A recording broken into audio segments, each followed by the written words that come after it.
Bien, bonjour Antoine Dulin, merci d'avoir accepté l'invitation pour nous présenter du coup l'avis, le rapport du Conseil économique, social et environnemental sur la réinsertion des personnes détenues. Et qui s'intitule donc la réinsertion des personnes détenues, l'affaire de tous et de toutes.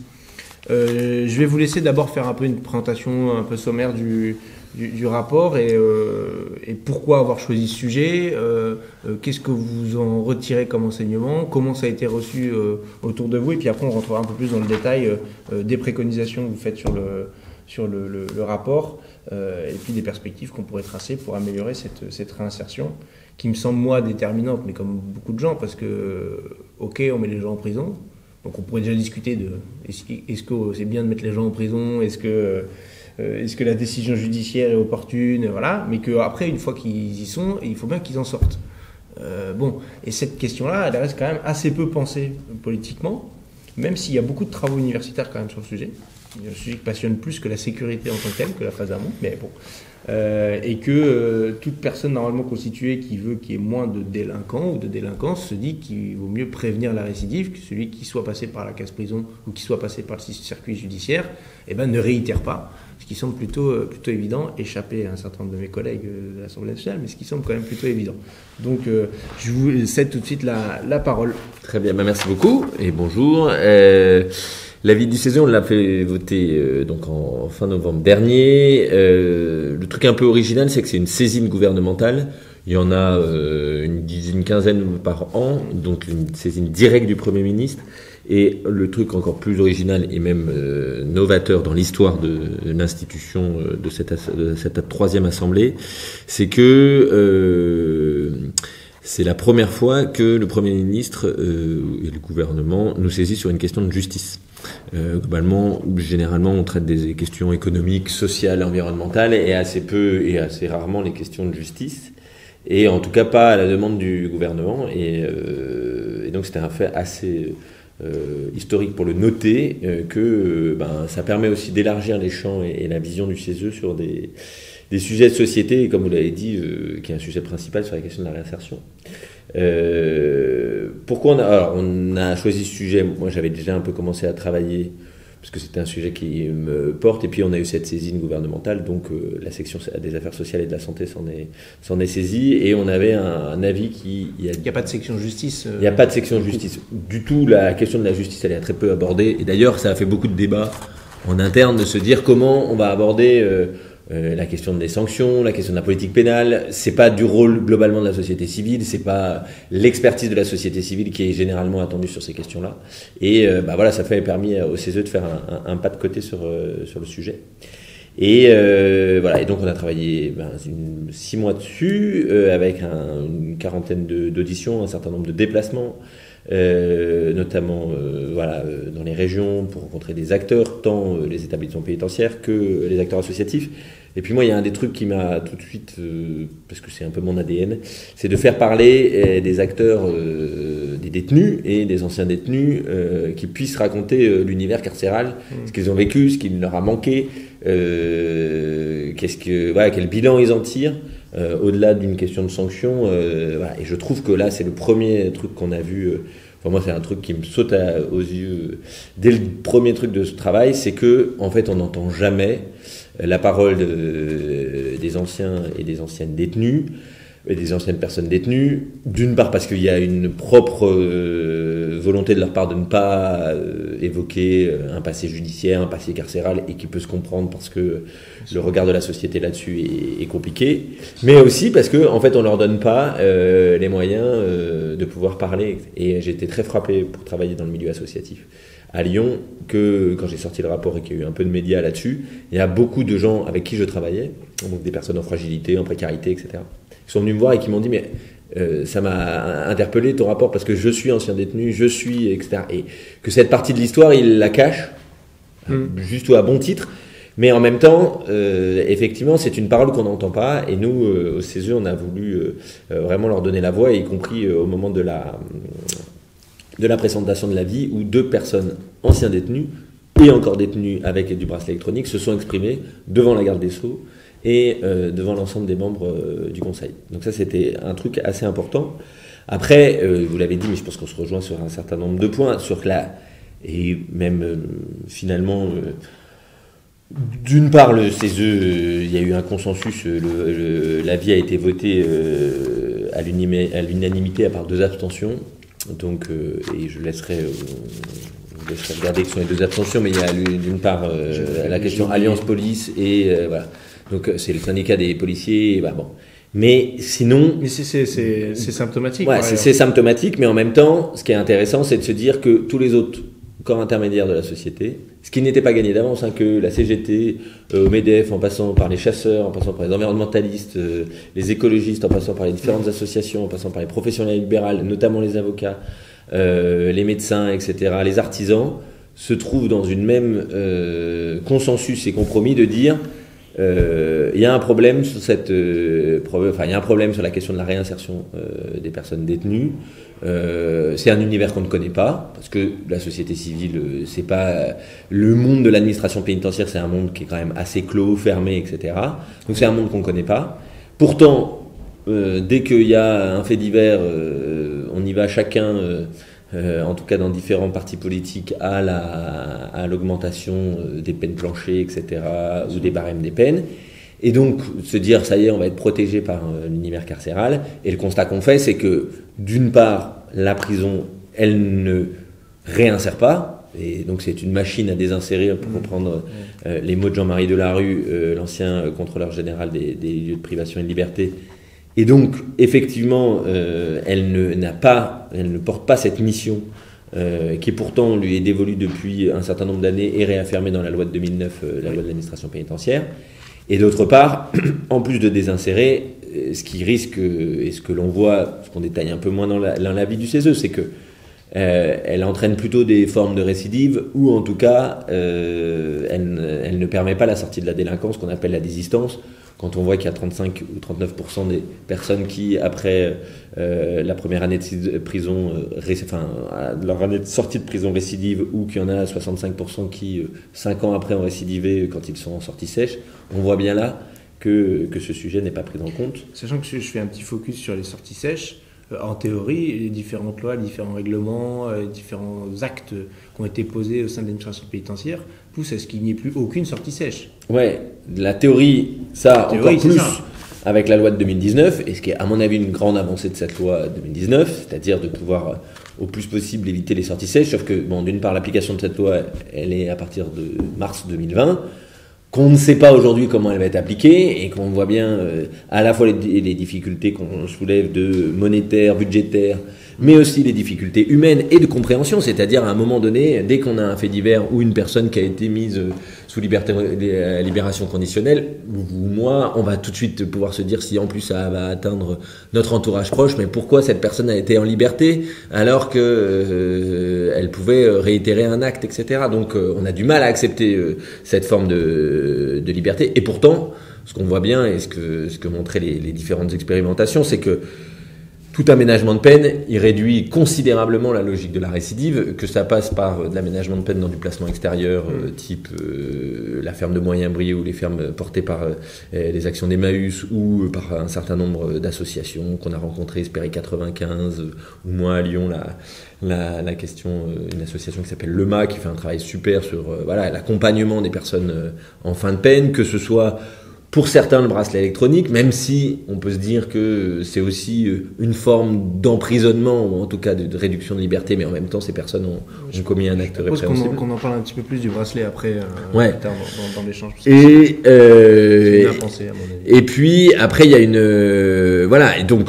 on voit bien que les aménagements de peine ça marche. La loi de mars 2020 elle va encourager ça, mais aujourd'hui il y a quand même encore 80% des personnes qui sortent de prison qui sont en sortie sèche, et globalement, le plus grave dans tout ça, c'est que dans 80% de ces personnes-là, parce que la population carcérale, elle est avant tout fragilisée, c'est un public qui est précarisé, c'est un public déjà d'hommes, c'est un public jeune, qui a aussi des problèmes psychiques et psychiatriques assez graves. Hein. La dernière étude épidémiologique, elle date, et une doit être faite, et à peu près 8 personnes sur 10 ont un trouble psychique ou psychiatrique quand ils sont en prison, emprisonnés. Donc on voit bien que là, si effectivement il y a sortie sèche, c'est-à-dire sans rien, avec des récits de détenus qui nous ont dit moi je passe la porte de la prison après 8 mois d'incarcération, je me retrouve juste avec mon baluchon, j'ai même pas de carte d'identité parce que j'ai pas eu le temps de la refaire, on m'a pas proposé de la faire refaire et on y reviendra parce que c'est un certain nombre de difficultés qu'on a à l'intérieur du milieu carcéral et qui se retrouvent même sans aucun ticket de métro ou de transport en commun, bref, sans argent, et que la première action qu'ils vont faire, parce qu'ils n'ont pas de famille, parce qu'ils n'ont pas les réseaux sociaux, parce qu'ils l'ont perdu, parce qu'ils sont en prison, va faire qu'ils vont refrauder, être dans l'illégalité pour aller quelque part, sachant que certains sont en errance et qu'on a 20% des personnes qui sortent de prison qui ne sont sans hébergement, qui est aussi notre difficulté, cette question de la continuité du logement. Et ça joue aussi, j'imagine, de la récidive. C'est-à-dire que quand on sort sans rien, on se raccroche à ce qu'on connaît ou à ceux qu'on connaît encore, avec lesquels on était en contact, et potentiellement les gens, le milieu dans lequel on a été en situation de délinquance. Oui, en tout cas, ça n'encourage pas la sortie de la délinquance. Il y en a qui, parce que les 8 mois de prison vont leur avoir peut-être aidé, ne serait-ce que personnellement, à faire un travail sur le passage à l'acte, vont s'éviter de re-rentrer dans un milieu dans lequel ils ont vécu, mais c'est pas pour ça, effectivement, en tout cas ça va pas les aider à sortir de cette processus de la délinquance, et c'est ça en fait la logique, et vous avez parlé des chercheurs et d'un certain nombre de recherches qu'il y a là sur le processus de la désistance. On voit bien qu'il y a à la fois quelque chose qui est complètement personnel, hein. On n'a pas de baguette magique. Quand on a commis un acte de délinquance, plusieurs actes de délinquance, le ressort, il est avant tout personnel, de savoir comment je vais m'en sortir. C'est des ressorts cognitifs, c'est des ressorts psychologiques, c'est des ressorts qui appartiennent à la personne. Sauf que comment notre société, et y compris en premier lieu l'administration pénitentiaire, va favoriser des conditions pour que justement ces leviers cognitifs, psychologiques, etc. vont se mettre en œuvre, s'activer, etc. Et ça, ces leviers, ça passe par l'insertion professionnelle. On en reparlera peut-être, mais la question du travail en prison aujourd'hui, elle est inexistante. On fait un travail sous-valorisé, peu valorisant, etc., qui est réservé à une certaine catégorie de la population carcérale et qui nous permet uniquement soit de s'occuper, soit de payer la cantine, qui est la logique pour les personnes éventuellement de dédommager et de dédommager les victimes, tout à fait, mais en tout cas elle est dans cette dynamique-là, donc elle ne permet pas en tout cas aux gens de se réinsérer, de découvrir le milieu de l'emploi pour certains qui n'ont pas du tout, qui sont déscolarisés, qui n'ont jamais connu le milieu professionnel. C'est la même chose sur la question de la formation professionnelle. Il y a une difficulté d'accessibilité à ces activités, mais c'est aussi la question des liens sociaux, familiaux, comment, même si les lois l'ont réaffirmé, il y a un manque cruel aujourd'hui d'unité de vie familiale dans les différents établissements pénitentiaires qui empêchent finalement à des personnes détenues de pouvoir avoir cette relation avec, y compris en tout cas dans les maisons d'arrêt, avec des personnes de leur entourage, avec leur époux, avec leurs enfants, etc. Alors qu'on a vu que ça marchait, et on le voit que de garder ce lien avec son entourage est fécond pour sortir de la délinquance. Il y a la question de ce que je vous ai dit sur le pouvoir d'agir en fait des personnes détenues à l'intérieur du milieu carcéral. En fait, la prison, elle désocialise, parce qu'effectivement les gens se retrouvent privés de liberté, en tout cas privés de liberté d'aller et de venir, mais elle déresponsabilise totalement. On est levé à 7h du matin, à 17h on rentre dans sa prison, entre deux, ça dépend des quartiers, ça dépend des politiques de chacun des établissements, mais globalement on est plutôt enfermé. Il y a des quelques sorties possibles dans la promenade, d'aller à l'infirmerie, d'aller à la bibliothèque, mais avec des créneaux joués, mais fait que quand on se retrouve à 2-3 dans une cellule avec une problématique d'intimité, on est complètement déresponsabilisé, on ne se fait pas vraiment à manger, oui on peut acheter à la cantine, oui on peut aller se faire des pâtes, mais en tout cas on n'est pas maître de son destin, de sa vie, et donc quand on ressort, si on n'a pas développé ce pouvoir d'agir là, on peut être toujours dans cette logique de de vouloir s'en sortir par les autres ou de vouloir voilà, il y a une dimension aussi on l'a dit de démarche administrative et pour pouvoir à l'intérieur du milieu carcéral, on a été frappé sur la question de la carte d'identité par exemple. C'est un truc que les Français connaissent pas, mais pour faire sa carte d'identité en prison, en fait un grand nombre de gens qui rentrent en prison, d'une part parce qu'il y a un certain nombre de gens, d'une part il y a des étrangers, il y a 20% des personnes qui sont en prison qui sont d'origine étrangère, donc il y a une problématique de titre de séjour qui est importante. Et puis pour les personnes qui sont de nationalité française, beaucoup n'ont pas la carte d'identité ou ont fin de carte d'identité, etc. Sauf que c'est le sésame, ou ont perdu, etc. C'est le sésame de toute démarche de réinsertion. Comment avoir accès à l'emploi, comment avoir accès à sa couverture médicale universelle, comment avoir accès si on n'a pas cette carte d'identité. Et en fait, pendant quelques mois ou quelques années, pour certains établissements pénitentiaires, il y a eu un jeu entre le ministère de l'Intérieur et le ministère de la Justice qui essayait de faire bouger le ministère de l'Intérieur pour qu'il y ait ce dispositif des équipes mobiles qui aillent dans les établissements, etc. Parce que la problématique principale, c'est la prise d'empreinte. Tout à fait, la prise d'empreinte et la prise de la photo, parce que on est dans un truc où sur la photo, on demande à des photographes professionnels de venir, ça a un coût pour les détenus, alors qu'on pourrait tout faire avec ce dispositif mobile. Bref, il a fallu attendre juillet 2019 pour qu'il y ait une circulaire qui dise on siffle la fin de la récré. Maintenant, il y a des équipes mobiles qui vont dans les prisons. Voilà, donc c'est des avancées, mais comment se dire que quand on sort de prison au bout de 6-8 mois, parce qu'il ne faut pas oublier que la plupart des peines et la majorité des peines de prison sont des courtes peines, que les personnes qui sont condamnées sont des gens qui sont condamnés pour des délits qui sont des délits où ils sont condamnés pour moins de 2 ans de prison, donc c'est pas des délits mineurs, c'est pas ça que je veux dire, mais en tout cas ils sont condamnés pour moins de 2 ans de prison, que on a une image de la prison comme l'enfer, mais en fait il y a que 10 à 15%, et ça Dieu sait que tout le monde me l'a dit et nous l'a répété dans les auditions, de personnes véritablement dangereuses, c'est-à-dire condamnées pour des homicides volontaires, condamnées pour des faits de terrorisme, de radicalisation, etc. Bien sûr qu'à un moment donné il faut des lieux d'enfermement dans notre société, etc. Mais c'est que 15% ces personnes dangereuses, et beaucoup est axé sur une dimension sécuritaire, sur ces logiques de justement de sur les protection. personnes dangereuses, moi ce qui m'interpelle, il y a un profil qui m'interpelle particulièrement, parce qu'en plus j'ai discuté avec des détenus qui étaient dans ce cas de figure-là, notamment des personnes d'un certain âge pour le coup, c'est les personnes en état de récidive de conduite sans permis, ou de conduite sous l'emprise d'alcool. Qui n'ont pas fait d'accident, c'est juste le contrôle routier, ils s'ouvrent dans le machin, ils sont positifs, ou vous avez vos papiers, non, j'ai pas le permis.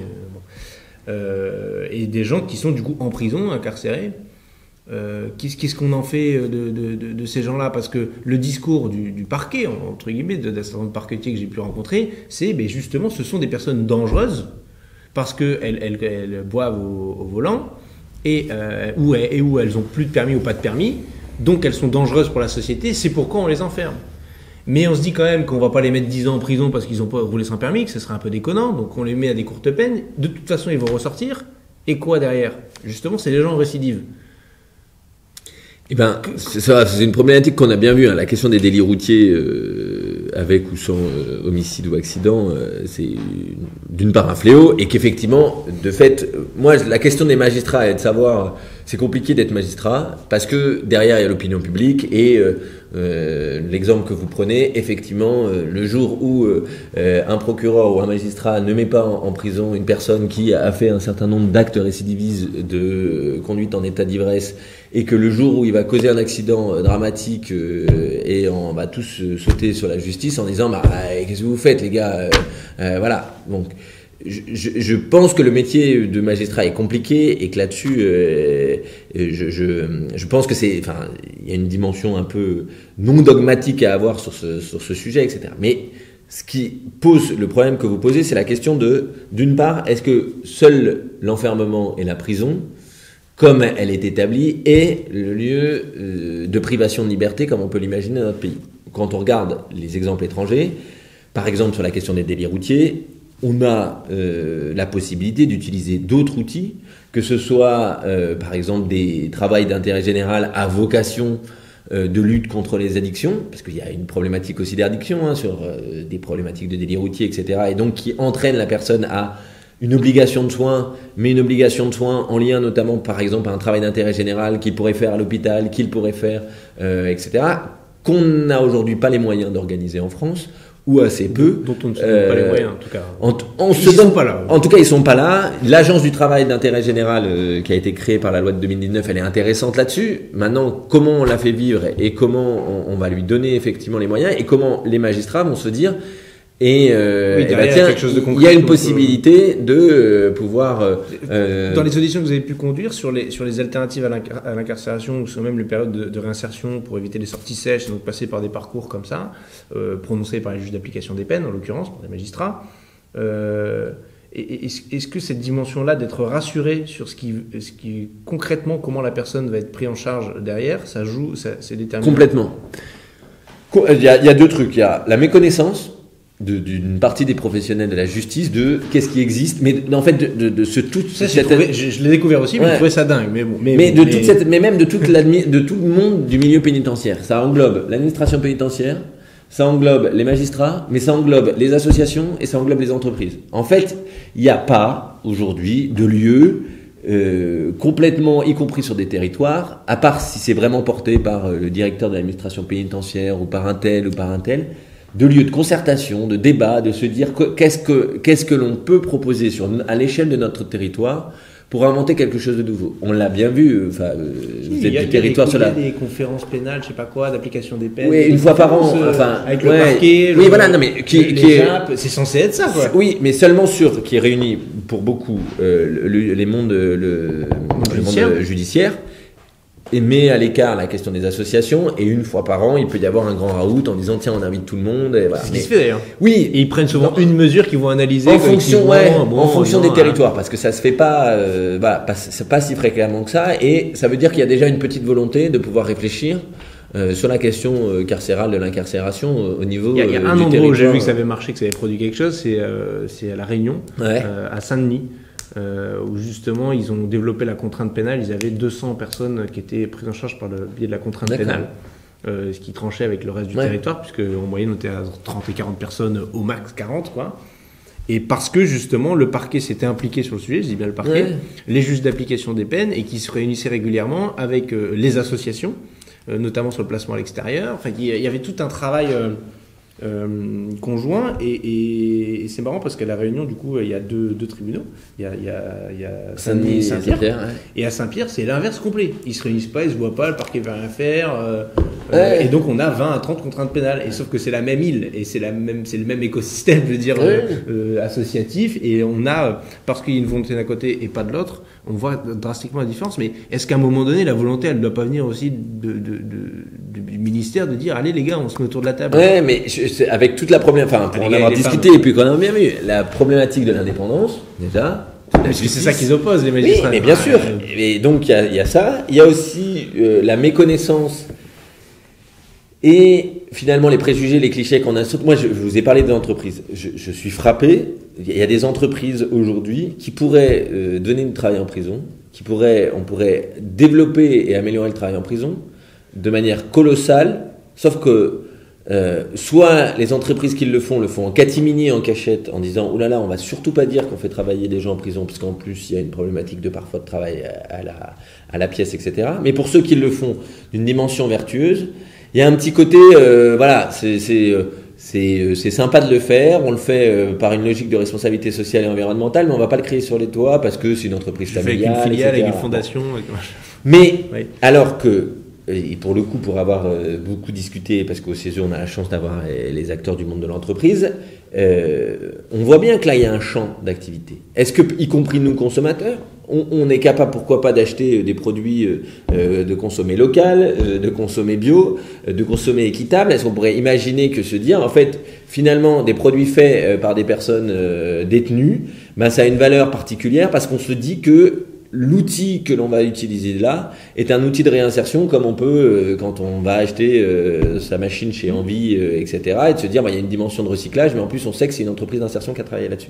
Typiquement, le monde de l'insertion, de l'activité, de l'insertion par activité économique, elle est très peu rentrée dans le monde carcéral. Ça fait 2 ans là qu'il y a cette expérimentation, et encore elles ont mis un temps assez long à se lancer. Mais parce que il y a un côté de, on se connaît pas. Il faut les autorisations. Puis en plus, il faut les autorisations de la directe. Oui, tout à fait. Non, mais il y a la problématique administrative bien connue de notre pays, mais il y a aussi, je pense, il y a un truc de connaissance entre les acteurs. Moi, j'habite Lyon. Je suis allé à Corba, qui est la prison lyonnaise qui a remplacé, etc. Je suis allé, j'ai des copains qui travaillent dans les entreprises, vraiment à 50 mètres de l'établissement pénitentiaire. Il y a zéro relation. Voilà.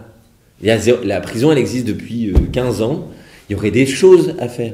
Enfin, je veux dire, certes, c'est un monde clos, etc. Et donc, je pense que, et on a la même chose du côté des associations, c'est-à-dire qu'on a des associations. D'une part, il y a parfois des bisbilles entre associations socio-judiciaires. Il y a des associations propres des avocats, il y a des associations propres des magistrats qui vont faire du contrôle socio-judiciaire. Chacun se tire la bourse, chacun se dit bon bah tiens, moi je vais préférer aider celle-là qu'aider celle-ci.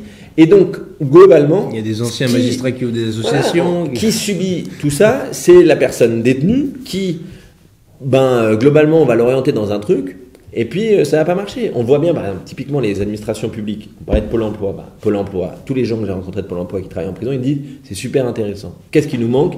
Juste du moyen humain pour pouvoir faire le travail un peu plus, pour pouvoir accompagner véritablement ces personnes jusqu'au bout, et d'avoir une capacité à se dire quand ils sortent, on est capable de les récupérer pile au moment parce qu'on a commencé un travail dehors qui va permettre ça.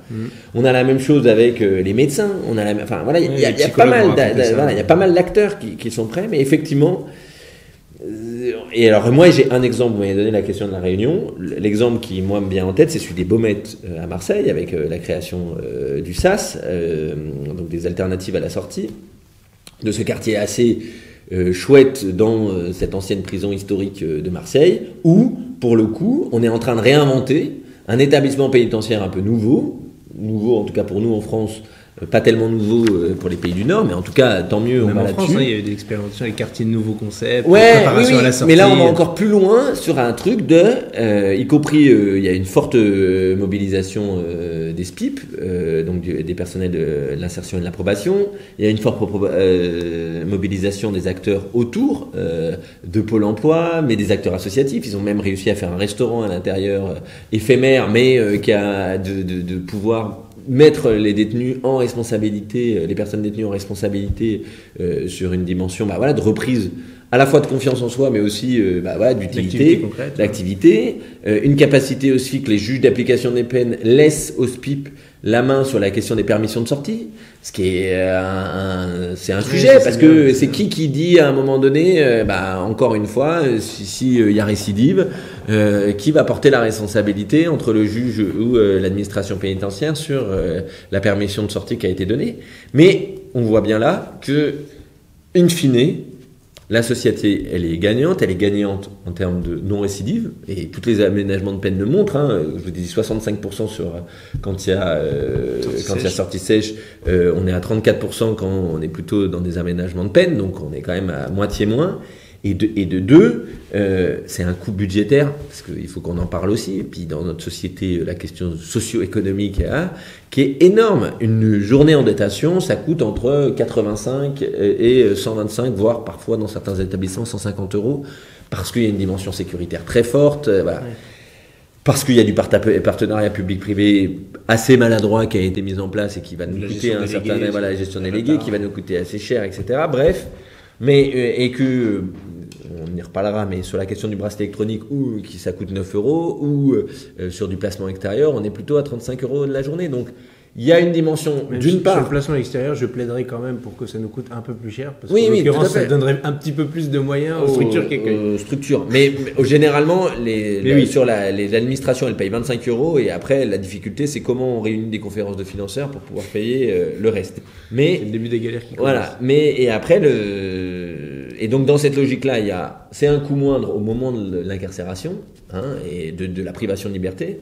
Et les aménagements de peine, ça ne veut pas dire qu'il n'y a pas incarcération, qu'il n'y a pas sanction. Les gens sont bien écroués. Et c'est ça qu'il faut bien voir, c'est que oui, nous, dans notre conception, la prison, c'est la peine de référence, mais en fait, des aménagements de peine, c'est aussi des moyens d'écrouer les personnes et de leur permettre de gagner cette dimension de réinsertion.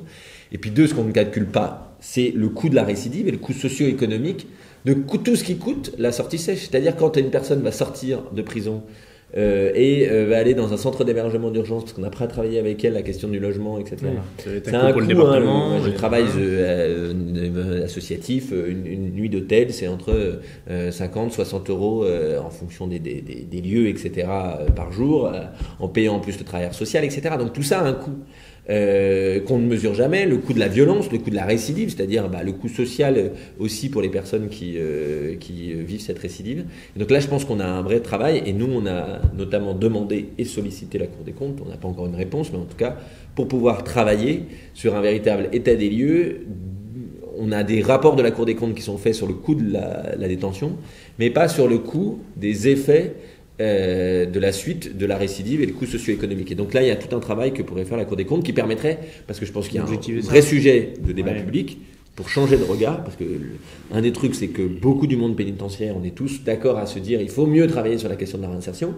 Le problème, c'est que derrière, on a une opinion publique manipulée par certains hommes et femmes politiques, ou pas manipulé, en tout cas dans une conception qui ne comprend pas ou qui ne perçoit pas ce que c'est l'univers carcéral, qui va aller vers des choses plus dramatiques, quoi. Et ça interroge justement de se dire, je vais commencer par la question un peu plus précise, et puis je viendrai sur un truc plus général. Sur les taux de récidive qui sont plus faibles quand on fait quand il n'y a pas de sortie sèche ou quand il y a une alternative à l'incarcération, qu'on n'est pas allé en prison mais qu'on a quand même une peine, une sanction, mais pas une peine de prison. Les esprits les plus mal intentionnés diront que de toute façon les taux sont meilleurs parce que les gens qui bénéficient d'un aménagement de peine ou d'une peine alternative à l'incarcération sont choisis parce que leur profil est conforme, et donc on pense qu'ils ont eux le plus de chances de ne pas être réitérants. Et que de toute façon, les très très méchants et ceux qui récidivent et qui récidiveront de toute façon, ils seront en prison, donc la statistique est nécessairement mauvaise pour la prison et bonne pour les alternatives à l'incarcération. Oui, mais de toute façon, ce sujet, il est là. Il est, et les gens qui pourront dire ça, le seul moyen de s'en sortir, c'est la question des statistiques et des expérimentations. C'est-à-dire, à partir du moment où, effectivement, dans notre pays aujourd'hui, ceux qui vont davantage vers des alternatives, ou des aménagements de peine, c'est ceux qui vont avoir en tout cas un comportement en prison, aux yeux du juge d'application des peines, parce que c'est lui qui va prendre la décision de l'aménagement des peines, qui va être plutôt favorable à ça. Quelqu'un qui va s'être impliqué parfois dans le travail, qui va pas avoir de comportement débordant, déviant, etc. Moi, j'en ai rencontré un certain nombre orale, qui a une capacité d'expression. Oui. Non, mais après, c'est pas forcément le haut du panier, parce que pour le coup, les juges d'application des peines permettent aussi à quand on va à la ferme de Moyen-Brie, on voit bien les personnes qui y sont sortant de longue peine, qui n'ont pas notamment cette aisance orale ou autre, mais voilà. Mais il y a de fait, parce qu'il y a une prise de risque du juge d'application des peines, à se dire tiens, je mets un aménagement. La question, c'est que c'est pas rentré dans la norme, et peut-être que la loi de 2019 permettra ça. J'en suis pas sûr, parce que culturellement, je pense que on n'en y est pas encore, mais elle essaye à tendre des trucs, même si construit des places de prison plutôt que restructurer les prisons. Il y a deux trucs, c'est que je pense d'une part dans la loi il y a un biais sur la question de 1 an, 2 ans, c'est-à-dire qu'on a réduit. J'ai vu la proposition, rétablir à 2 ans le seuil en deçà duquel la loi elle est très en soi. On peut la critiquer, mais il y a beaucoup de choses qui sont plutôt intéressantes dans la loi, sauf qu'il y a un paradoxe qui est avant la loi, on pouvait aménager les peines des personnes condamnées jusqu'à 2 ans de prison, et que maintenant, il faut au moins mettre à exécution, c'est réduit à 1 an, et donc il faut mettre en exécution tout ce qui est entre 1 an et 2 ans. Et donc ça, c'est un peu paradoxal. Juste pour les gens qui vont regarder la vidéo, je veux qu'on fasse un peu œuvre utile et qu'on explique un petit peu ce truc qu'on est condamné à des années ou des mois de prison, et qu'en fait, on fait pas vraiment de la prison.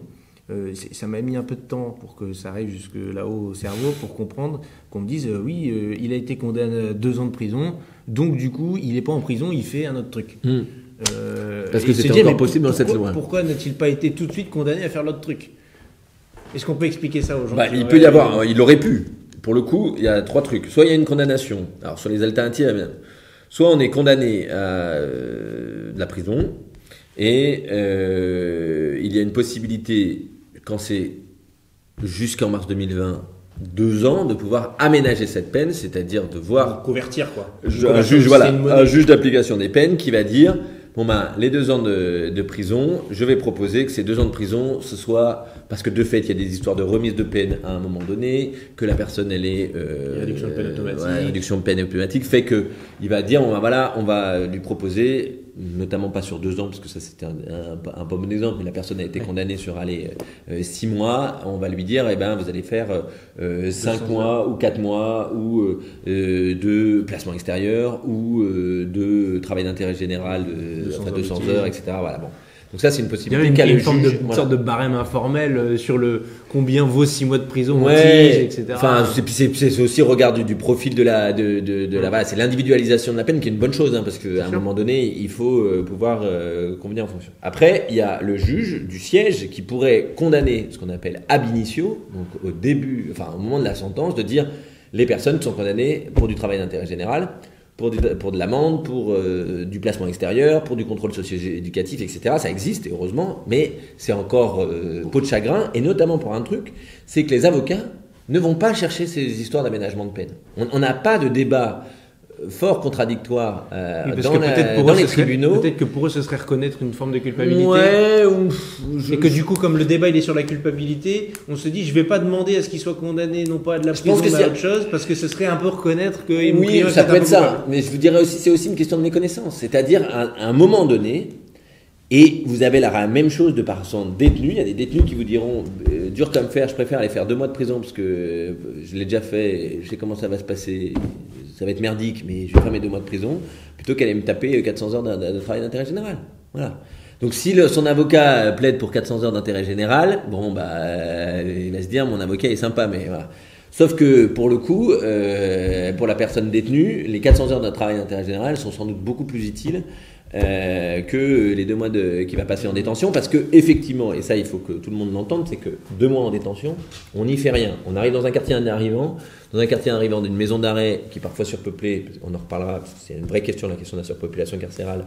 Et ben on peut y passer 2-3 semaines sur des matelas ou sur des lits superposés à plusieurs dans un truc qui est le quartier arrivant, qui a une vocation d'un peu d'aiguillon sur le quartier, puis après on va aller surveiller de savoir comment la personne se comporte, et puis après on va lui mettre dans c'est la grosse prévention du suicide aussi. Oui, bien sûr, c'est tout. C'est comment la personne elle est ou pas violente, comment elle s'adapte à quel profil on va pouvoir le mettre, dans quel quartier, etc. On va pouvoir le mettre au regard de son profil, c'est un profil psychologique fragile, est-ce qu'il a besoin de soins, etc. Bon.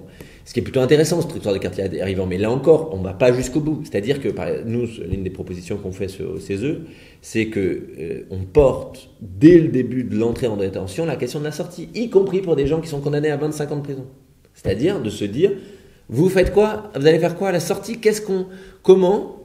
Et c'est y compris culturellement et mentalement, mais y compris pour tous les Français. En fait, on condamne les gens. On ne pense qu'à la dimension de la condamnation, ça y est, on va être protégé, sauf que, allez, 1% ou 2% des personnes resteront en prison toute leur vie. Pour tous les autres, il y aura une sortie. Ouais, moins que ça, mais en tout cas, pour tous les autres, il y aura une sortie. Et donc, dès le début, comment on pense la prison comme un sas, pour le coup, de privation de liberté, puisqu'il le faut, c'est une sanction, etc., parce qu'il y a eu un acte répréhensible à condamner, mais en revanche, comment dès le début, on va pouvoir penser la question de la sortie. Et ça, aujourd'hui, en quartier arrivant, on n'y pense pas. Vous le dites, on va regarder surtout la question de la dangerosité de la personne, capacité de radicalisation, et puis est-ce qu'il a des risques de suicidaire, parce que, pour le coup, l'administration pénitentiaire est très évaluée sur la question du suicide, ce qui est un vrai problème, hein, parce que c'est 7 fois plus de suicides en prison que dans la société, de manière dans la société de la société. Et donc, pour revenir à votre question sur condamnation comment ab initio, ça se fait qu'on est condamné à 1 an et en fait on ne fait pas de prison. Donc on pourrait faire différemment que le ab initio, mais les magistrats ne s'en saisissent pas. Il y en a qui s'en saisissent et c'est très bien. Il y a la possibilité donc de demander l'aménagement de peine et d'avoir avant de pouvoir exécuter sa peine, d'être condamné. Et puis il y en a qui vont être condamnés, qui vont rentrer en prison, et puis ils vont avoir la possibilité de voir le juge d'application des peines. L'entretien avec le SPIP, Et à ce moment-là, réduire largement leur temps de détention en prison pour pouvoir aller vers un aménagement de peine plus propice pour le coup à une dimension de réinsertion. C'est l'objectif. Donc c'est un peu comme ça que ça passe, sachant qu'il y a un sujet qu'on n'a absolument pas abordé, qui occupe d'autres magistrats, qui est la question de la détention provisoire. C'est-à-dire qu'il faut savoir que 29%, je crois, des personnes qui sont aujourd'hui incarcérées, emprisonnées dans notre pays, ce sont des gens qui sont en détention provisoire. C'est-à-dire qu'ils sont en attente de jugement. Moi, je plaide pour que ces statistiques, vraiment qu'on scinde ceux qu'on condamne à plus de 2 ans et ceux qui sont condamnés à moins de 2 ans. Et notamment sur la détention provisoire, qu'on rapporte le chiffre aux gens qui sont en maison d'arrêt. Parce que certes, c'est 30% de la population des pénales des détenus, mais en fait, ça représente 40%, parfois même plus de 50% dans les maisons d'arrêt. Ça, c'est sûr. Et si on veut questionner la surpopulation carcérale, c'est ce chiffre-là qu'il faut donner. C'est ce ratio. Mais déjà 30%, c'était une problématique. Parce que les autres, il y a l'élément individuel. Ça, c'est sûr. Mais de toute façon, la grosse problématique de la surpopulation carcérale, elle se pose sur les maisons d'arrêt. Et donc, maison d'arrêt qui veut dire, pour les gens qui ne connaissent pas grand-chose, c'est les établissements pénitentiaires pour les moins de 2 ans généralement, et donc qui accueille effectivement beaucoup de personnes qui sont en détention provisoire. La détention provisoire, c'est le moment où on n'est pas condamné, ou qu'on peut être dans un processus parfois d'appel, mais on n'est pas condamné par le tribunal, et qu'il y a une enquête qui est menée, etc. Et que pour des questions de sûreté, le parquet ou le juge vont décider de placer la personne en détention. Il n'y a pas toujours 40% parce que dans le chiffre, là, on est autour de 71 000, enfin, on est un peu en dessous, un peu au-dessus. Maintenant qu'on a tous les 3 mois, on ne sait plus trop.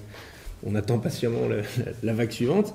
Mais au sein des personnes en maison d'arrêt, il n'y a pas toujours eu ce ratio de 40% de gens en détention provisoire. Il y a eu un petit creux, puis c'est remonté.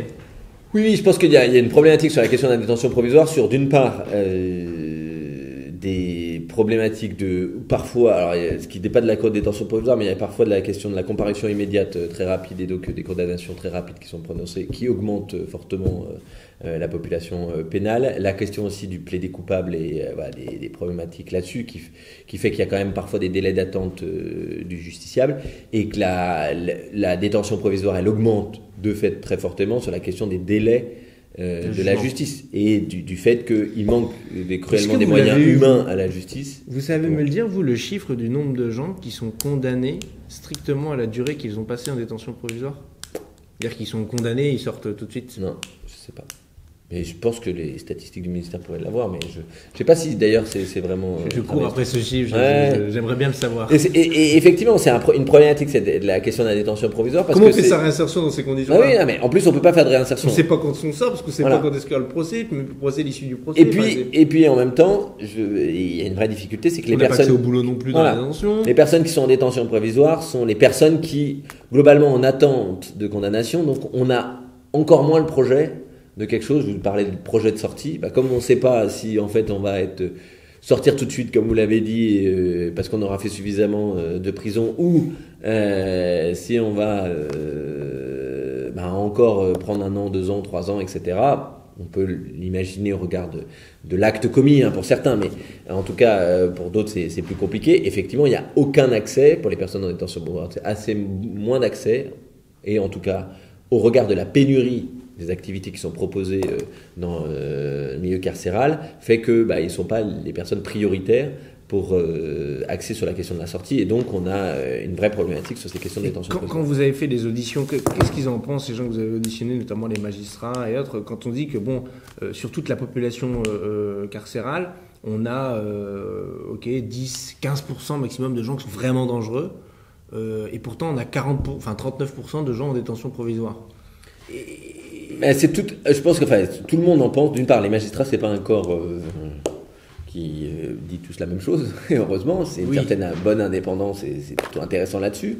Après, je pense que on est dans un système, c'est pour ça que c'est quelque chose de global, et c'est pour ça que je suis heureux que je pense on fait un travail utile au CESE, et que j'espère sera poursuivi au niveau de l'Assemblée nationale, du Sénat, et y compris du gouvernement, de l'exécutif, et plus largement de la société civile. C'est eux qui ont passé la commande, c'est l'exécutif. Oui, mais on fait un travail utile pour pouvoir se dire comment on réenvisage et on réinvente la question de l'enfermement, du système. Alors, au-delà de Foucault, je voudrais pas revenir à Michel Foucault, mais comment on réinvente et on se re-questionne sur la question de c'est quoi la prison, c'est quoi les logiques d'incarcération et des possibilités de mettre sous écrou des personnes en prison. Débat qu'ont réussi à avoir des pays d'Europe du Nord.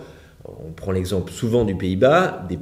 C'est intéressant de voir comment on peut pas. Oui, alors c'est un plus petit pays, l'opinion publique est peut-être un tout petit peu différente, il y a peut-être un peu moins d'immigration, j'en sais rien. Bon, mais en tout cas, aux Pays-Bas, il y a une problématique certes sur les stupéfiants qui a été réglée depuis un certain nombre d'années, et donc il y a on commet moins des délits de stupéfiants, en tout cas de consommation, parce que c'est toléré,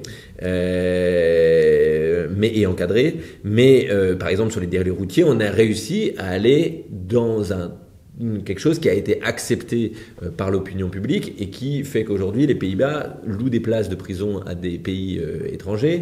On a des pays du Nord qui ont réussi à mettre des prisons type un peu comme sur le modèle du Sas des Baumettes dans une dimension beaucoup plus ouverte, beaucoup plus participative, avec des détenus massives, surtout généralisées. Oui, massives. Et puis avec un regard sur la question de la détention.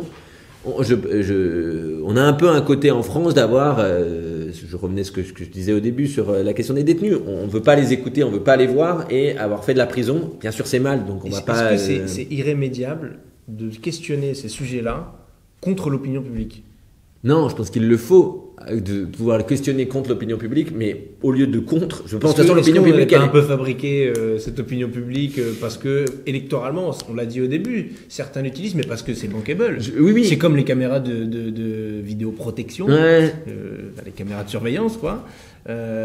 Qui au final, quand on fait l'analyse statistique chiffrée de combien ça a permis de résoudre d'enquêtes, combien ça a coûté, est-ce qu'un être humain à la place aurait résolu plus d'enquêtes, etc.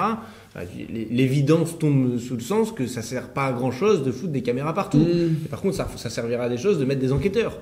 Bon, et pourtant tous les candidats aux élections municipales, on va arriver aux élections municipales, qui proposent de mettre des caméras, ils partent avec un avantage compétitif sur le marché électoral. Oui, non, mais c'est sûr qu'il y a des solutions simplistes, et la prison peut être en être une, dans un truc de se dire, c'est plus facile d'emprisonner des gens et de se dire ils ont vécu une peine de prison, s'ils en sortent et qu'ils récidivent, en même temps comme il y a eu la sanction qui a été posée de la prison, etc., plutôt que se dire cette personne elle est en semi-liberté, elle est en placement extérieur avec des possibilités plus faciles de fuite, ou en tout cas il y a une prise de risque qui est moindre. Donc effectivement, je ne dis pas que les hommes et des femmes politiques peuvent manipuler le débat judiciaire sur le débat carcéral. Mais je pense qu'aussi, il y a un besoin, et c'est rigolo, j'en parlais, parce qu'on a la Convention citoyenne sur le climat actuellement au CESE, avec cette dimension de démocratie participative, et on en pense qu'on en veut. Pour y être, moi je peux vous dire que au-delà de savoir par qui c'est porté, c'est un exercice incroyable de démocratie. C'est-à-dire qu'il y a 150 citoyens tirés au sort, ils sont là, ils bossent comme des malades pour essayer de trouver des propositions, etc. Et moi je trouve que des outils comme ça, qui permettraient aussi à des citoyens, c'est un débat qu'on pourrait avoir. Christiane Taubira l'avait fait sur la conférence de consensus, mais on pourrait aller plus loin sur ce débat public. Moi, j'ai pas de problème avec le fait de dire que 150 personnes tirées au sort peuvent créer des choses extraordinaires qu'on ne retrouve pas dans une assemblée telle qu'ici, et qu'on ne retrouve pas ni au sein de l'exécutif, ni même au CESE. Moi, je pense qu'on les retrouve, mais c'est pas il n'y aura pas de choses nouvelles. J'ai l'impression que cette convention, tout comme les modules confiance, tout comme le placement à l'extérieur, sont des choses géniales, mais confidentielles. Oui. Alors on fait un truc génial avec 150 personnes.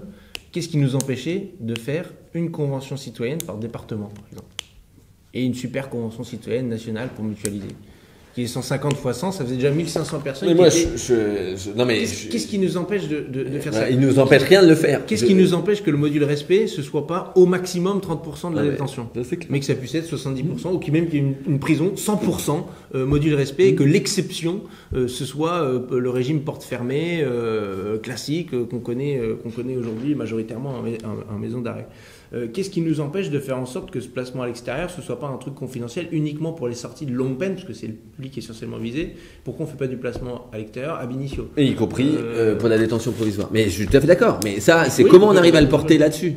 Enfin, moi, je pense que, alors, sur la question de la Convention citoyenne, bien sûr, mais d'une part, c'est la première. Et maintenant, il y a plein de trucs à évaluer. Non, mais c'est la première. Il y a un outil politique derrière. Il y avait les suites au grand débat. Bref, elle est là.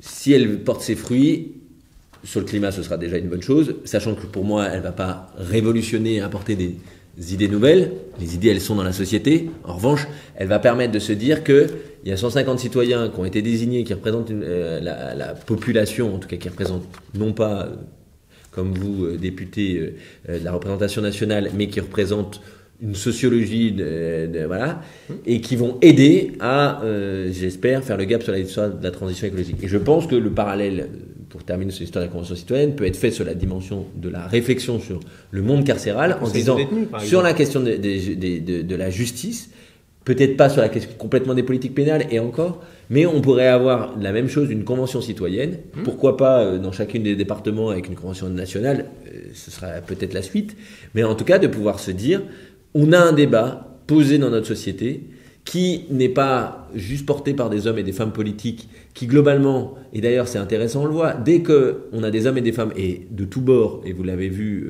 au moment de la loi programmation sur la justice, quand les députés sont pour beaucoup allés, en tout cas de la commission des lois, sont beaucoup allés en détention, a fait qu'ils sont tous pris une claque, et que les discours qu'on pouvait entendre de certains a un peu changé parce qu'ils se sont rendus compte d'un certain nombre. Et les votes n'ont pas changé, mais les discours ont changé. On prend mais ceux qui malheureusement ont un discours hallucinant sur la question des prisons, c'est tous ceux qui n'y connaissent rien ou qui sont juste là pour allumer. Qui s'y connaissent quelque chose et qui voient. Ouais, mais moi j'ai rencontré, les sénateurs les collègues qui sont, de droite. Les collègues de droite sont extraordinaires à ce sujet parce que quand ils font des rapports, ils écrivent des choses intéressantes. Bon, ils font des préconisations intéressantes, mais dès qu'il s'agit d'être aux questions au gouvernement ou ailleurs, ils portent ce truc qui a été.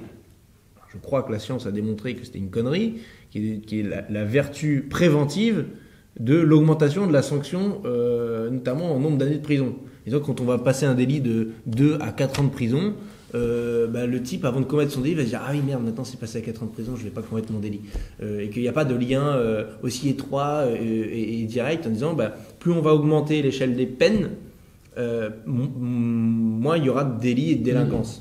Non, mais et pourtant, c'est ce qui porte politiquement. Je vous laisse ce propos, mais je suis... il y a... Ce qu'on voit, c'est qu'en tout cas, il y a une méconnaissance dans l'opinion publique, mais y compris dans la société civile. Quand, vous allez le voir, le MEDEF, la CFDT, etc., et utilisez-le pour ça, prend position en disant la prison, c'est pas bien, mais en tout cas, la prison, il y a encore beaucoup à faire, il y a une dimension de réinsertion, et prenons-le comme allons stimuler Pierre Gattaz et tous les autres, en se disant comment on utilise cet outil-là, cette parole d'une société civile et des corps intermédiaires organisés pour faire avancer le débat sur la question de la prison. Personnellement et politiquement, et je ne même pas que personnellement, c'est moi qui l'ai porté pour mon groupe, mais avec mon groupe, c'est pas que sur ce texte-là, mais notamment sur le PSG et la justice, on a eu de cesse de reprendre les argumentations qui étaient déployées, pas par nous, pas inventées par notre génie de cerveau de la France insoumise, mais par justement des gens, des associations, des syndicats qui s'étaient eux vus, rencontrés, concertés et qui avaient développé une expertise.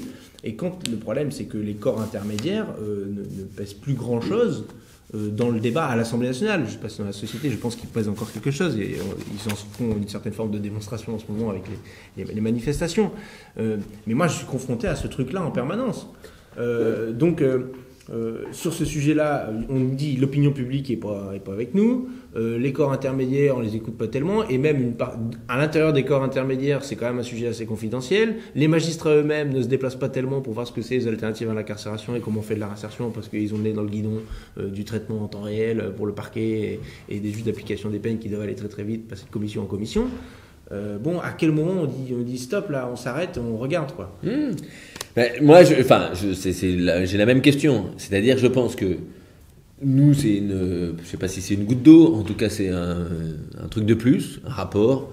J'espère qu'il ne restera pas pour caler les meubles, mais qu'il soit utilisé. C'est la phrase que j'ai la plus entendue depuis 2 années. Voilà, donc c'est un rapport qui a vocation. Enfin, Moi, ce qu'on a montré et ce qu'on a essayé de voir, c'est que il y a quand on prend le temps, y compris avec des gens qui n'y connaissent rien, parce que c'était le cas dans la section des affaires sociales et de la santé, avec des corps intermédiaires qui n'étaient pas du tout spécialistes de la question de la détention, on arrive à trouver des voies de sortie et des propositions. Et donc, moi, ce que j'encourage, c'est qu'effectivement, au niveau du ministère de la Justice, et c'est une des propositions qu'on fait, c'est comment peut-être qu'il faut mettre en place, en termes de gouvernance, un comité interministériel pour porter ces questions de réinsertion. On l'a vu sur la question de la prévention de la délinquance et de la radicalisation. Même si il y a encore des difficultés, on voit bien que cet outil de comité interministériel a permis des choses. Et donc, je pense qu'il faut un outil comme ça, ou interministériel, où les ministres... si on le prend par le petit bout de la lorgnette, enfin, pas le petit bout de la lorgnette, mais par le placement à l'extérieur, par exemple, qui, de facto, vu qu'ils doivent faire de l'hébergement, qui doivent faire de l'insertion par l'emploi, qui gèrent les détenus, qui sont sous leur responsabilité, sont nécessairement en lien avec le conseil départemental, la directe, l'ARS, donc l'administration pénitentiaire, en plus le tissu associatif, donc d'autres collectivités locales pour essayer d'avoir des subventions, etc. On se rend compte là que c'est eux qui font l'interministérialité ou l'inter... malheureusement, ce qui est compliqué, c'est que c'est très compliqué à faire. Moi, je pense qu'il y a plusieurs niveaux. Il y a cette histoire de comité interministériel. Il y a deux, je pense sincèrement qu'il faut redonner de la parole à des personnes détenues et anciens détenus, et aux citoyens, et nous, ce qu'on proposait, pourquoi pas à l'image d'un Conseil national de lutte contre l'exclusion et de la précarité. Il y a aussi une dynamique de pouvoir auprès de la ministre et de la garde des Sceaux, d'avoir aussi un conseil avec des personnes détenues et anciens détenus qui peuvent avancer les choses. Ça a été très intéressant, l'histoire du grand débat. Le grand débat en prison, qu'on le veuille ou non, il a fait bouger des lignes sur l'administration pénitentiaire, parce qu'ils se sont tous dit, tiens, mais en fait, les détenus, ils ont des choses à dire sur les questions écologiques, sur les questions fiscales, etc. Oui, en fait, c'est des personnes humaines, des citoyens français comme vous et moi, et on a des choses à dire, etc. Et donc, je pense que ces petits trucs, ça peut faire avancer, en tout cas, c'est pas des petits trucs, mais ça pourrait faire avancer le débat. Deux, sur la question territoriale, ce que vous avez dit sur... moi, je pense qu'il y a un sujet sur... Bon, il y a toute la formation des professionnels, mais sur la question de la coordination des acteurs, tant au niveau de l'établissement pénitentiaire, il n'y a pas de commission insertion sociale et professionnelle dans les établissements pénitentiaires. Donc en fait, si une fois par an le chef d'établissement réunit pas le pôle emploi, les gens de l'école, d'éducation nationale, les gens qui vont faire des interventions type Genépi, type le secours populaire, type les aumôneries, enfin tout ce qu'on veut, s'il les réunit pas au-delà de même plus d'une fois par an, juste pour présenter ses vœux ou pour dire voilà la nouvelle année, la trajectoire, et qu'il n'y a pas une réflexion sur qu'est-ce qu'on veut faire de cet établissement pénitentiaire en matière d'insertion sociale et professionnelle, et de ne pas le vivre comme un truc vertical, mais vraiment penser horizontalement, déjà on pourrait avancer des choses, y compris, c'est ce qui s'est passé sur les Baumettes, de pouvoir développer des choses qui peuvent se vivre au niveau des Baumettes. Et puis après, au niveau départemental, est-ce que c'est au niveau de l'échelle d'une juridiction? Nous, c'est ce qu'on pense, c'est comment il y a une véritable questionnement, un lieu qui permet d'avoir cette concertation entre les différents acteurs qui malheureusement se connaissent pas, ou peu, ou en tout cas se regardent toujours en chien de faïence, y compris en intégrant les acteurs privés du monde de l'entreprise, qui peuvent apporter des choses, et de toute façon qui de fait aujourd'hui sont dans la prison, quand on voit FH, quand on voit Sodexo, ils sont là, et donc il faut... construit, ceux qui le gèrent. Mais donc ça, il y a une nécessité de pouvoir travailler avec eux, mais aussi à tous ceux qui vont pouvoir proposer de l'emploi, proposer de la formation professionnelle, comment faire bouger les régions aussi sur ces questions-là. Et puis les entreprises publiques, c'est pas les et les non mais tout à fait. Et donc il y a l'exemple aussi, tout ce travail là pourrait être fait. Après, moi je pense que sur la question du débat public en particulier, moi la porte qu'on a ouverte, c'est l'histoire de la Cour des comptes, parce que des rapports de la Cour des comptes, s'il est bien fait, il peut permettre de redire un certain nombre de choses, y compris sur le coût. Et comme on a un débat budgétaire et économique dans notre pays qui est souvent fréquent au regard de la dimension de nos finances publiques, et là je pense qu'il y a quelque chose à faire. Dans le débat de leur dire que ça coûtait un pognon de dingue. Oui, mais voilà, mais donc il faut que ce soit un peu objectivé par une instance indépendante, et la Cour des comptes peut l'être. Et puis moi, je trouverais intéressant d'utiliser des outils de participation citoyenne, comme une convention citoyenne, pour pouvoir travailler sur ce sujet. Et à l'intérieur de la détention, sur la réinsertion et la responsabilisation. Pas beaucoup de temps là. Ok, juste sur les conseils de détenus, parce que c'est pareil, ça aussi c'est des expérimentations qui sont intéressantes, mais qui restent. Ça n'existe pas même. Moi, j'en ai pas vu aujourd'hui dans des établissements,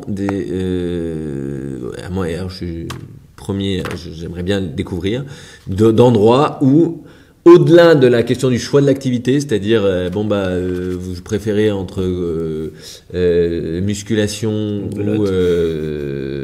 ou basket ou je sais pas quoi, voilà, une fois par an qui va permettre de réunir quelques détenus, plutôt les auxiliaires de justice, donc les détenus vont avoir, pas les auxiliaires de justice, les auxiliaires tout court, qui vont avoir une possibilité de travailler en prison. C'est à eux qu'on va plutôt les interroger sur le choix des activités. Il n'y a pas aujourd'hui de discussion avec des personnes détenues ou anciens détenus. Il y a une relation qui est quand même toujours un peu frontale. Et puis, alors ça bouge, y compris la question du collectif. Moi, j'ai vu notamment, alors pas sur la question de la participation des détenus, en tout cas à la vie de l'établissement. Il y a un peu dans le module confiance. Mais sur la question de la désistance et sur les questions de sortie de la délinquance, on voit bien que le collectif marche aussi parfois mieux que l'individuel, déjà coûte moins cher, mais au-delà de coûter moins cher, il a des effets plus probants, c'est-à-dire que quand on se retrouve à 4-5 détenus ou 6 ou 7 qui ont commis des actes plus ou moins proches, avec des profils plus ou moins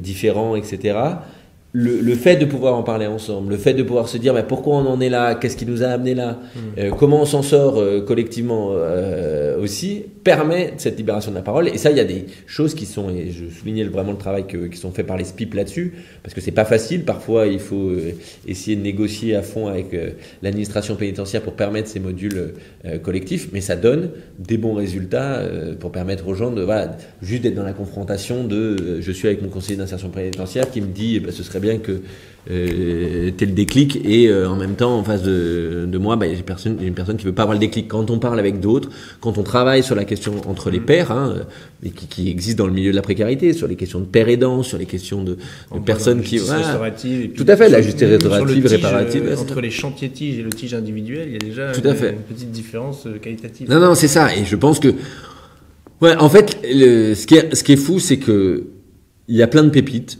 Ces pépites, elles existent sur le territoire. On saurait faire. Je pense que les directions, à chaque fois qu'elles sont prises, mais c'était la même chose avec la loi de Christiane Taubira, c'est la même chose avec la loi de Nicole Belloubet. On fait ça, et puis après, en fait, on fait tout de suite ça parce qu'on va construire des places de prison, vous l'avez dit, elles sont dans les lois de programmation.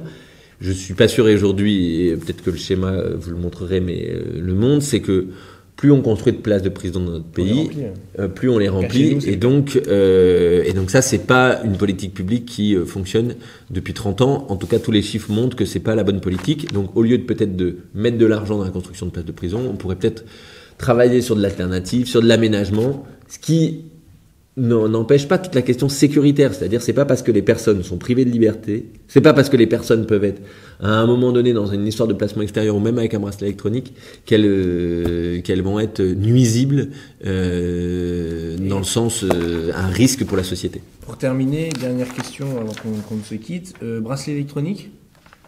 Il y a une très forte augmentation là sur une très courte période. On tend à l'augmenter encore drastiquement, c'est ce que incite la loi et la garde des Sceaux. Notamment dans la détention provisoire avec l'assignation à domicile. Exactement. Qui est un test, je veux dire, on va voir. Fausse bonne idée ou je suis pas. Mon petit doigt me dit que quand on a mis un bracelet, on pense avoir résolu l'équation et que du coup le suivi, notamment SPIP et autres, et on se dit il a un bracelet. Vous pointez deux trucs. Désistance. C'est ça. Moi, je pense que le bracelet, c'est un bon outil pour certains. C'est comme tout, c'est-à-dire, on est dans l'individualisation de la peine, et donc comment on adapte en fonction de l'individu, de son parcours, etc. Le bracelet électronique, il peut être un très bon outil.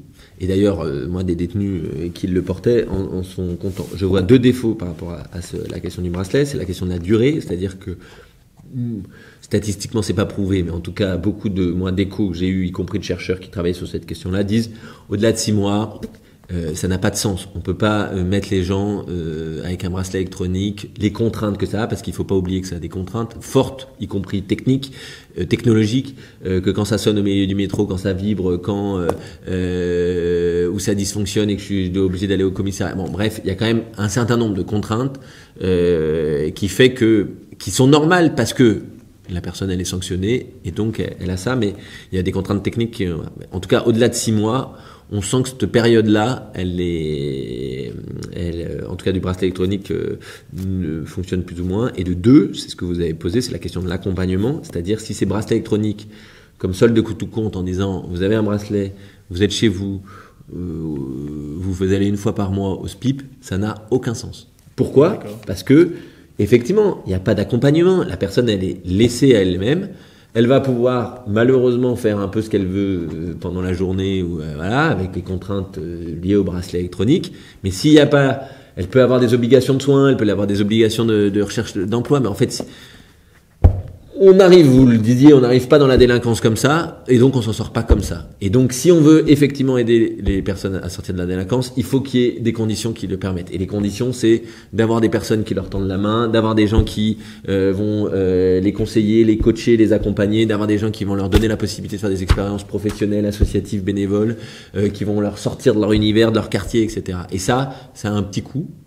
Pour la société, et que aujourd'hui les personnels de l'insertion et de la probation, on est à 1 pour 80 selon les chiffres du ministère de la Justice, selon les syndicats on est plutôt à 1 pour 120 détenus, mais si on veut véritablement faire de l'accompagnement, on le voit par exemple sur un outil sur lequel j'ai beaucoup travaillé qui s'appelle la garantie jeune, qui est parfois utilisé en prison, en tout cas pour les acteurs de la mission locale. Il faut un accompagnateur pour 25 jeunes, et déjà c'est beaucoup. Mais si on arrivait déjà à ça, là, quand on a 80 personnes à suivre, effectivement, on peut pas les voir d'une part toutes les semaines, et parfois on les voit une fois par mois, on va les appeler, et puis voilà, et il faut dire au juge qui s'est fait ça. Il y a beaucoup de et malheureusement, je pense que c'est ça qu'on n'arrive pas à travailler dans notre sujet. Alors que je pense que pour le coup, le bracelet électronique permettrait de refaire ce lien entre la prison, la sanction et la société.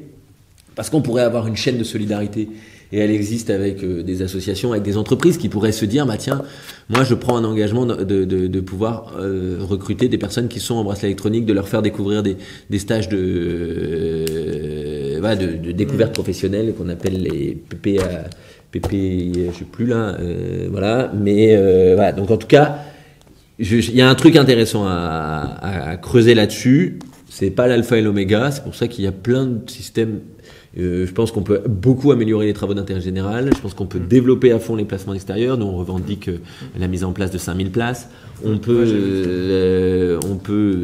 développer les quartiers de semi-liberté. Il y en a un à Lyon qui marche super bien. Il y en a des endroits où ça ne marche absolument pas, mais là aussi avec des difficultés parfois d'accompagnement. La très grande majorité des cas, ils sont vides, les quartiers de semi-liberté. Oui, moi à Lyon il est plein, et pour le coup il fonctionnait, mais parce qu'il est en centre-ville, parce que en fait les personnes ils ont accès tout de suite à Pôle emploi, etc. Quand on fait un quartier de semi-liberté sur de Betteraves, que vous connaissez, effectivement, c'est pas s'il faut prendre 2 heures pour aller à Pôle emploi et 2 heures pour y revenir, et qu'il faut avoir le conseil qui est à côté, en fait on n'y va pas, et puis en fait on n'a pas les moyens d'y aller, donc ça n'a pas de sens. Et ça, c'est la question du patrimoine immobilier aujourd'hui qui se repose, quoi. Bien, merci beaucoup. Merci à vous. On a bien brossé le sujet, il y aura encore beaucoup à dire.